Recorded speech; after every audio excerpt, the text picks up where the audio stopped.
A quick roundup of global developments only on StratNews Global.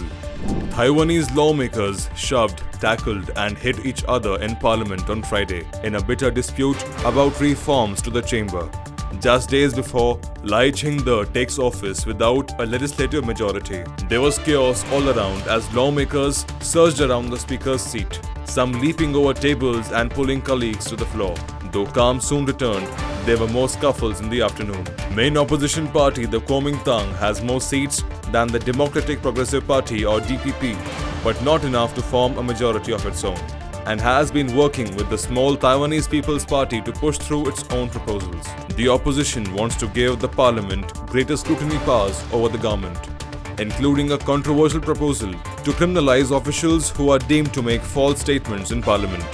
The DPP says Kuomintang and Taiwan People's Party are improperly trying to force through the proposals without the customary consultation process. China has announced some sweeping measures to stabilize the crisis-hit property sector. Local governments have been allowed to buy some apartments, mortgage rules have been relaxed, and further efforts to deliver unfinished homes have been pledged.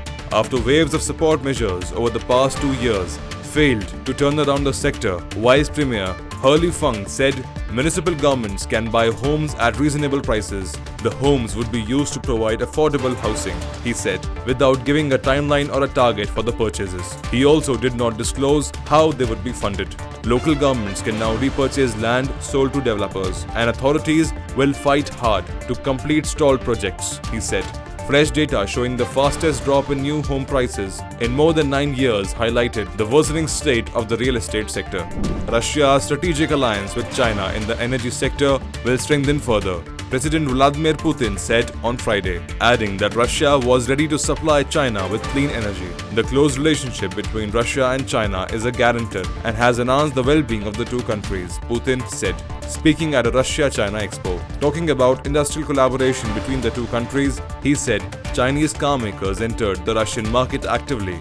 Programs for the construction of wide-bodied, long-range aircraft and helicopters are being moved forward. Russia not only welcomes plans by Chinese businesses to local production on our territory, but is ready to supply Chinese investors with economic benefits and access to the Russian technological infrastructure and highly qualified workforce, Putin said. Slovakia's Prime Minister Robert Fico is between life and death 2 days after an assassination attempt that sent shockwaves around Europe. Hungarian Prime Minister Viktor Orban told public radio on Friday. The shooting was the first major assassination attempt on a European political leader in more than 20 years and has drawn international condemnation. We are praying for the Prime Minister and root for Slovakia, Orban said. We wish him a speedy recovery and return to work. Robert Fico is between life and death. Orban said even if Fico recovers, he would be out of work for months at a critical time in the run-up to European Parliament elections due early next month. Yo Jong, the sister of North Korean leader Kim Jong-un, has denied arms exchanges with Russia, state media reported on Friday. The US and South Korea have accused North Korea of transferring weapons to Russia for use against Ukraine. Both Moscow and Pyongyang have denied the accusations, but vowed last year to deepen military relations. Ties between the two countries have strengthened dramatically following Kim Jong-un's visit to Russia's Far East in September last year and a summit with President Vladimir Putin, calling the North Korea-Russia arms deal theory absurd. Yo Jong said it's a rumor that does not deserve anybody's evaluation or interpretation. Yo Jong added, North Korea's weapons are not meant for exports, but for defense against South Korea, she said. The US finds China's essential reconstitution of Russia's defense industrial base problematic and will take appropriate action when necessary. State Department Deputy Spokesperson Vedant Patel has said China's Xi Jinping and Russia's Vladimir Putin have pledged a new era of partnership between the two most powerful rivals of the US, which they cast as an aggressive Cold War hegemon that was sowing chaos across the world. We also believe that the People's Republic of China's essential reconstitution of Russia's defense industrial base is deeply problematic, and we will monitor this space closely and take appropriate actions independently through other multilateral fora should we need. And we continue to say directly, and we have the Secretary has been direct on this with his counterparts, that the PRC cannot have it both ways. A severe storm packing hurricane force winds has swept through Houston, killing at least 4 people, blowing windows out of high-rise buildings and leaving some 800,000 homes without power as much of the city was plunged into darkness, the mayor said. Social media videos showed power flashes just before several blocks went dark amid the storm. Much of downtown Houston and its commercial district were littered with fallen power lines and glass from shattered windows following the storm, with traffic and street lights knocked out across the city. The mayor said at least 4 storm-related fatalities have been confirmed, mostly from fallen trees. Over 800,000 families are without power right now. Centerpoint customers without electricity tonight. I ask everyone to be patient. Look out for your neighbors.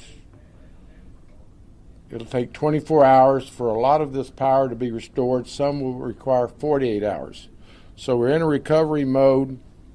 If you have a true emergency, call 911. Brazil was declared the host of the 2027 Women's World Cup at the FIFA Congress on Friday, beating the joint bid of Belgium, Netherlands and Germany. Brazil, which will be the first South American country to hold the tournament, received the backing of 119 member associations of the FIFA Congress, compared to 78 votes for the European bid.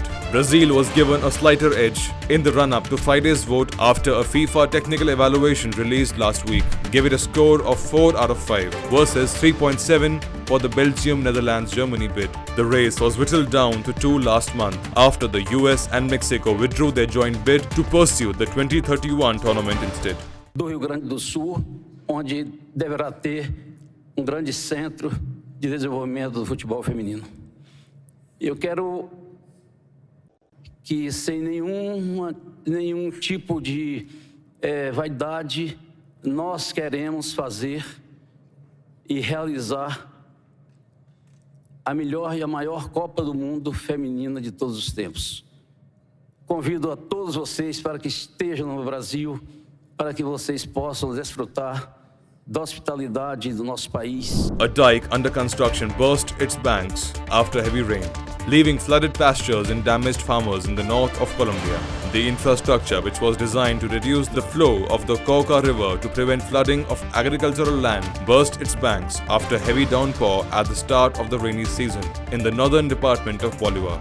The Ombudsman office said some 40,000 people had been affected, including farmers, fishermen and rice growers, according to local media. The dike has drawn criticism from environmentalists for disrupting the river's natural flow and threatening to break its walls as it had already done in 2021, according to local media.